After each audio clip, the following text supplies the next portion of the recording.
This is If My People, Bible reading part 173. We are in the book of Mark. Mark's real name back then was John Mark, but for the sake of all the other Bibles out there, Mark. His name is John Mark. This is the first gospel. This is one of the first gospels, and it was written on or about 50 to 60 A.D., and it comes after Yaakov, and it comes after Galatians. And then it became disseminated among all the believers who passed this information on to each other. Now, how do we know that? Well, because Paul was one of those who said, hey, if you see some parchment that I haven't read, get them for me. That's one of the things Paul's asked for. He has to ask, have you seen any parchments? I want to get my hands on them. Paul had access to the Old Covenant because he knew it inside and out, being taught by Gamaliel. So something happened. The people are beginning to understand it, and here's how they'll understand it. This is the first gospel, which means good news that's given to them. In the book of Yaakov, it's James, Yeshua's half-brother. James wasn't really much of anything, including all his brothers and his sisters and his mother Miriam. If as we go through this, you'll see that Yeshua had not that much to do, and not that much is written in the Word. It's just little matters that Yahweh doesn't feel is necessary for you to know. But you can see that Yeshua didn't really get into the heart of his own mother and his brothers and his sisters, his half-brothers and half-sisters, until after his death. And so then the book of Galatians. Now there's Paul, and Paul has been is talking different. He's talking to Gentiles, and so you get that same understanding of what's going on between the Old Covenant and the New Covenant. What is this that the Word talks about? Someone who's coming, who's a lion, someone who's coming, who's a lamb, someone who's coming, who's going to cover once and for all through blood atonement the sins of the people. But there's also someone who's going to be like a general who's going to run the government with a strong iron scepter rule. Are there two messiahs coming? Why do I say that? Because as we read through these gospels, you'll understand that John the Immerser thought there were two. Even when he was in jail, he's right here in John Mark. Before we get to chapter 2, he's already in jail. But he thought, because he asked, is this the Messiah that is to come? He asked his disciples, hey, go find out if Yeshua is the one.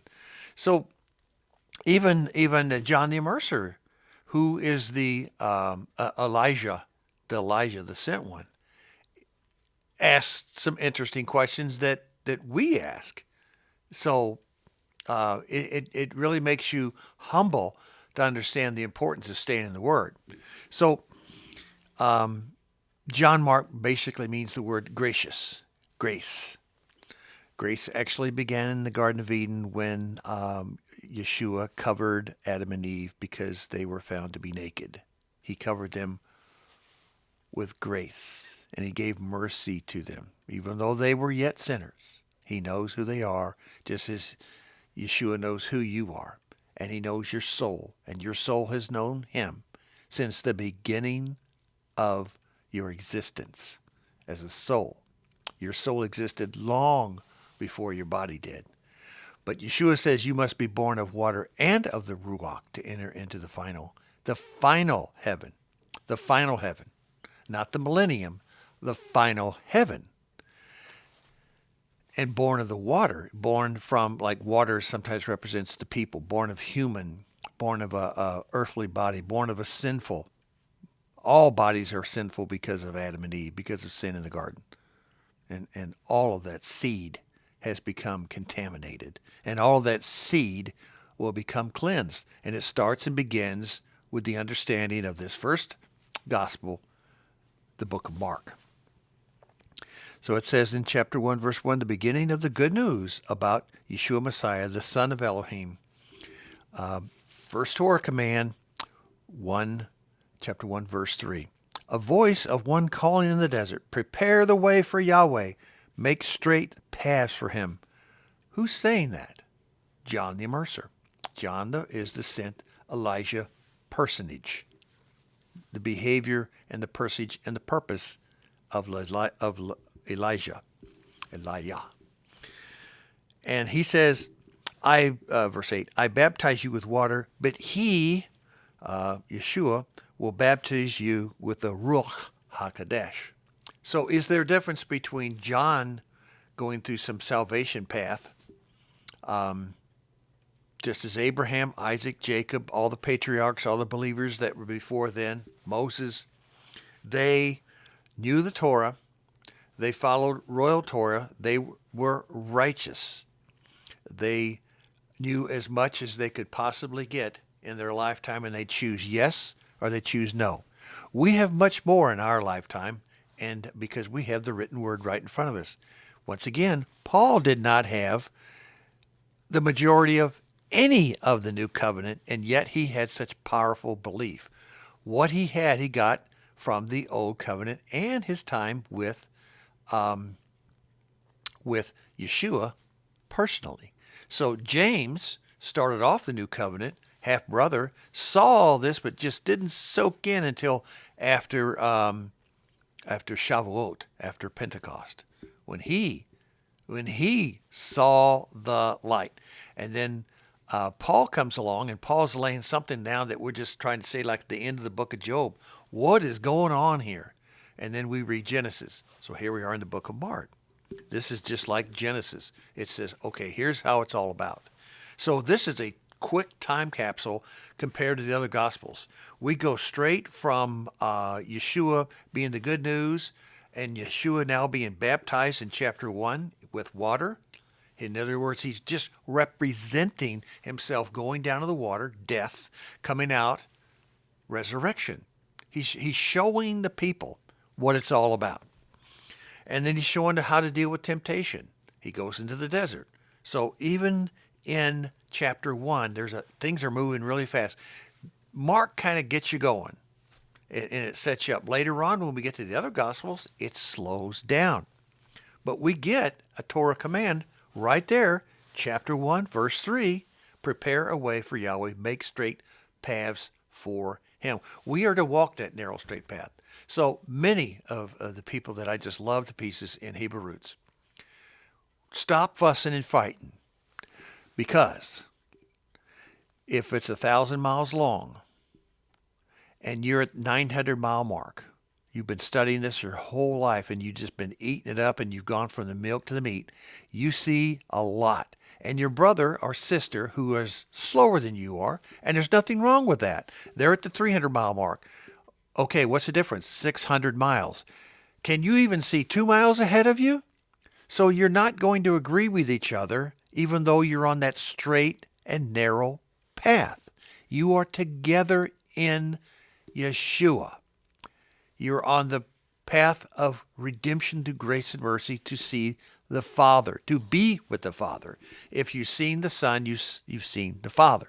So Mark is just kind of like, zzz, we're flying down through here, and Yahweh's always speaking. He's already speaking. Verse 11, and a voice came down from heaven, you are my Son. That is Yahweh. That's the Father. So those who in all kinds of beliefs out there in Christianity saying, well, the Father and Son are one and always have been. There is no actual Son. When Jesus came down to earth, he was actually God the Father. Hello, this is another one of the many, many, many circumstances that's not extra biblical. It's right here in the Word. They're having a conversation. It's the Father talking to the Son. There's no schizophrenia in the Father. The Father's not schizophrenic, and neither is Yeshua. Okay? Wow. When you read the Word just as it says, it's amazing what it tells you. And you don't listen to those institutionalized churches. They're just so bad. Verse 12. Interesting here. Verse 12. At once the Ruach sent him into the desert. And there was a representation of a dove coming down on him. The Ruach. There was a representation of it. Representation. The dove actually, Yeshua had the Ruach in him. It was a representation for the people. So he's showing you that there's something here that takes place. And then it says, verse 14, and after John was put in prison, so John's already in prison. We'll explain in the other Gospels how he got there. But what did Yeshua do? Did he run after his buddy, his best friend, Elijah? No. He went into Galilee. Yeshua went into Galilee proclaiming the good news of Yahweh. So he went to the desert and he was there for temptation, 40 days, and he came out of it, no drinking, no water, no foodie. How many people can do that? Pretty good shape, wasn't he? He's about around 30. The time has come, he said. The kingdom of Yahweh is near. Repent and believe the good news. He's talking about himself. Then in verse 23, we're still in chapter 1. Verse 23, just then a man in their synagogue. Now, he went into Capernaum. And it says here he went into Galilee and good news. And then he went down and let's just mention this. As Yeshua, this is verse 16. As Yeshua walked beside the Sea of Galilee, now he's in northern Galilee, he saw Simon and his brother Andrew casting a net into the lake, for they were fishermen. So Jesus came up to him and said, you need to find Jesus. Get on your knees and follow Jesus. And here's the Bible, read the Bible. Accept Jesus. No, here's what he said. Here's what he said. This is what you should do. Come, follow Yeshua. Now, if you walk up to someone, you say, come follow Jesus or come follow Yeshua. And they understand what that word means because they have that ruach in them, the soul that knows from the beginning of time. You don't have to have a come to Jesus meeting. They will simply answer. What happens here? Where do you get that proof, Bruce? I get tons of that. Find me. Okay. It says there in verse 17, Yeshua said, and I will make you fishermen of men. At once they left their nets and they followed him. It's Ruach inspired. Okay? It's the soul talking to the spirit. That's what's going on. And those two are in Echad. They were in agreement. And when he gone a little further, he saw Yaakov, son of Zebedee, and his brother John in a boat preparing their nets. Without delay, he called them.